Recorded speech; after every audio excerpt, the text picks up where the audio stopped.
Et bonjour à tout le monde, c'est Nicolas, j'espère que vous allez bien pour cette nouvelle vidéo. Je suis sur les bords de la rivière à Danang. Alors sur la partie qui n'est pas vraiment aménagée, en fait il y a une partie qui est très aménagée, et il y a une partie qui est un petit peu laissée, un petit peu fouillis pour le moment. Alors dans cette vidéo on va parler de quoi? Est-ce que le coût de la vie augmente de manière générale en Asie et dans tous ces endroits-là, en Asie du Sud-Est, dans ces pays? Moi j'ai pu aller en Thaïlande récemment pendant un bon moment et on va voir si effectivement on va voir que de toute manière en fait ça augmente partout pareil, enfin pas partout pareil, mais justement c'est pas du tout pire ici, bien au contraire. Donc ça c'est ce qu'on va voir. Allez, abonne-toi à la chaîne, n'hésite pas si tu aimes mes types de vidéos, mais également des likes. Je te laisse aussi mon site web en première dans la description si tu veux avoir le même type de vie que ça, si tu veux également avoir une liberté financière, géographique. Il y a un certain nombre de solutions.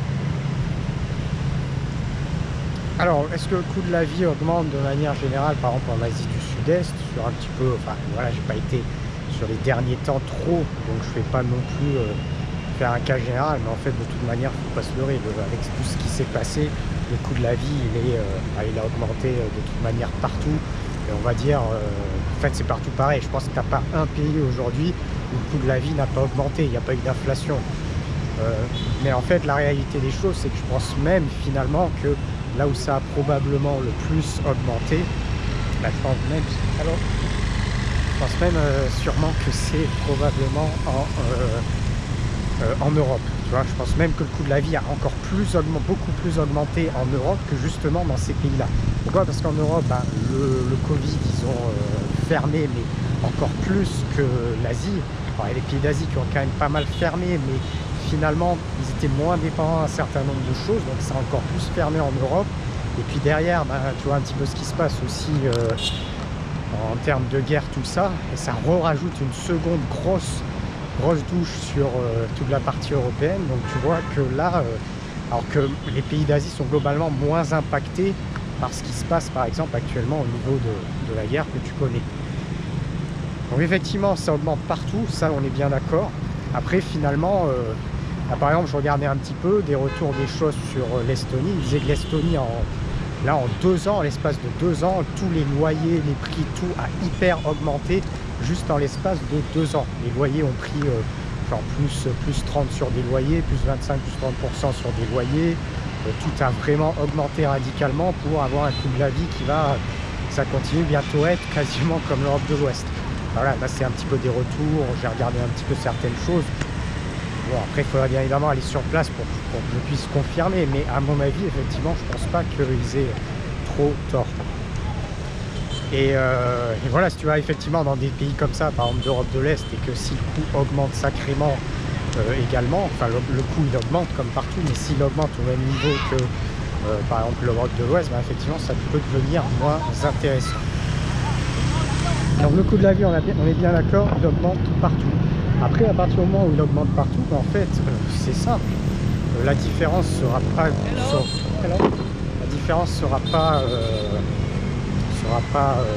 la différence finalement elle change pas en fait.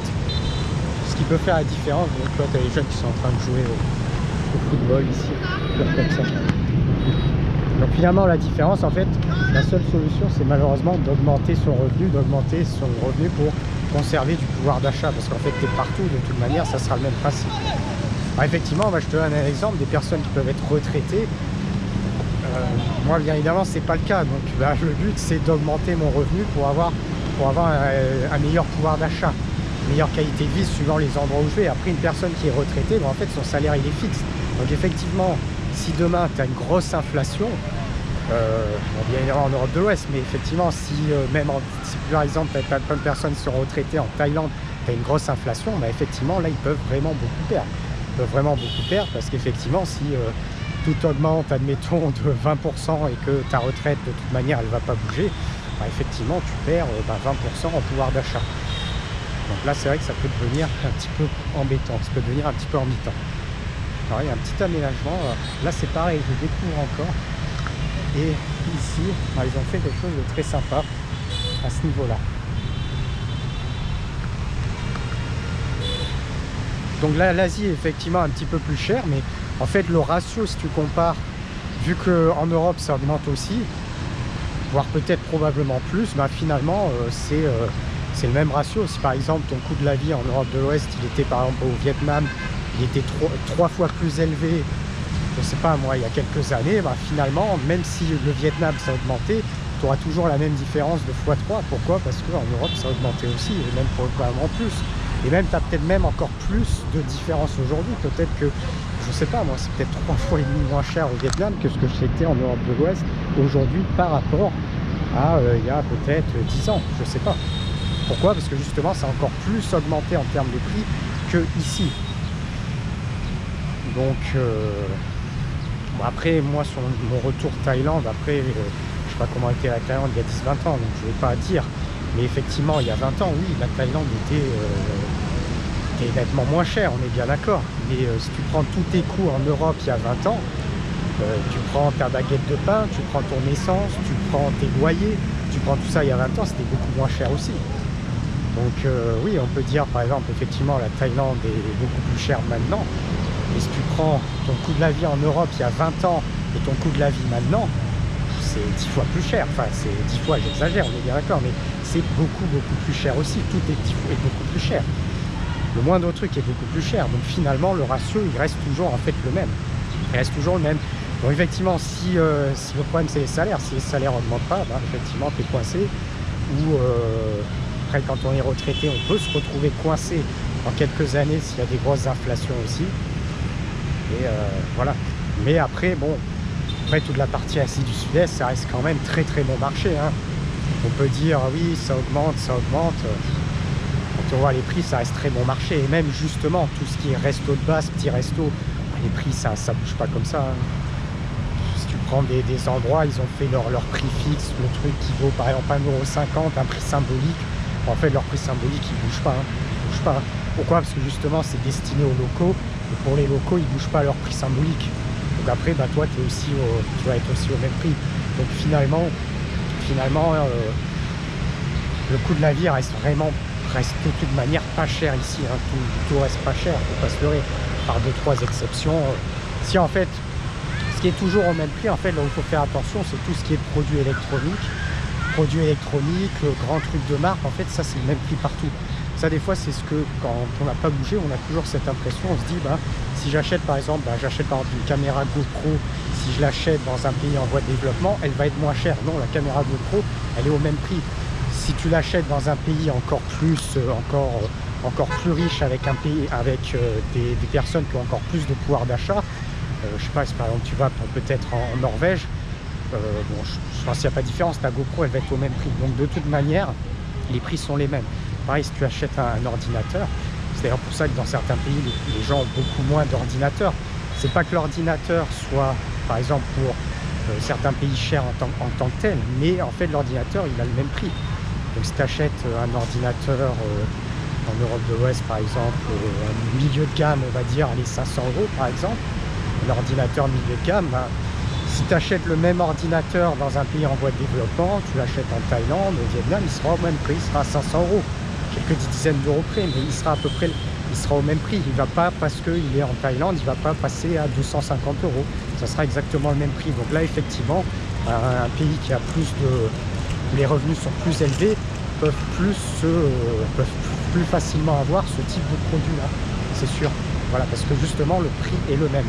Et effectivement, tu vas dans plein d'endroits, tu veux acheter une bonne paire de chaussures de marque, une vraie paire de chaussures de masse, c'est le même prix. Hein. Tu ne vas pas payer ta paire de chaussures de marque ici 20 €. Hein. Tu vas la payer 60, 70, 80, 90, 100 €. C'est toujours pareil. Hein.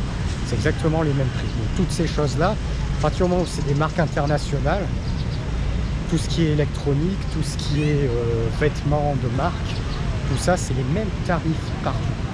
Ça change quasiment pas. Ah, il y a toujours des petites différences, bien évidemment, mais ça va jamais changer en fonction du développement d'un pays. On est toujours sur les mêmes prix.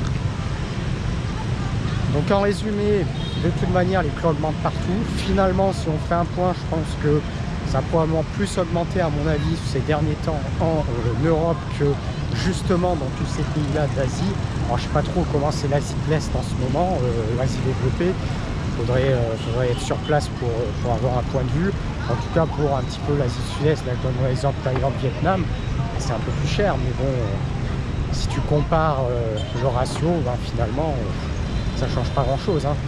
Et puis surtout c'est même, je pense, ça reste toujours pas cher en fait, ça reste toujours pas cher, clairement, parce que tu as toujours plein de trucs qui sont pas chers et qui resteront toujours pas chers. Et ça c'est quand même quelque chose qui est important. Allez, on va s'arrêter là pour cette petite vidéo. Si tu as aimé, n'hésite pas, abonne-toi à la chaîne, tu peux également mettre des likes. Donc là on va s'arrêter en fait sur ce petit endroit où c'est une sorte d'aire de jeu pour enfants, où ils mettent des jeux, il y a des tables. J'avais vu ça du fond, mais en fait je ne m'étais pas arrêté ici en fait. Donc on va s'arrêter là pour cette petite vidéo. Si tu as aimé, abonne-toi à la chaîne, mais également des likes. Regarde, jette un coup d'œil sur mon site web en premier lien dans la description si tu aimes ce type de villa ou tu veux simplement monter un business sur internet, hein. Il y a des solutions qui commencent à se faire, il y a différentes techniques, moi je te montre des techniques en fait que j'utilise, qui fonctionnent pour moi. Bien évidemment, ce qui ne fonctionne pas pour moi, je ne vais pas en parler. Allez, sur ce, pour notre vidéo, je te dis à bientôt, ciao.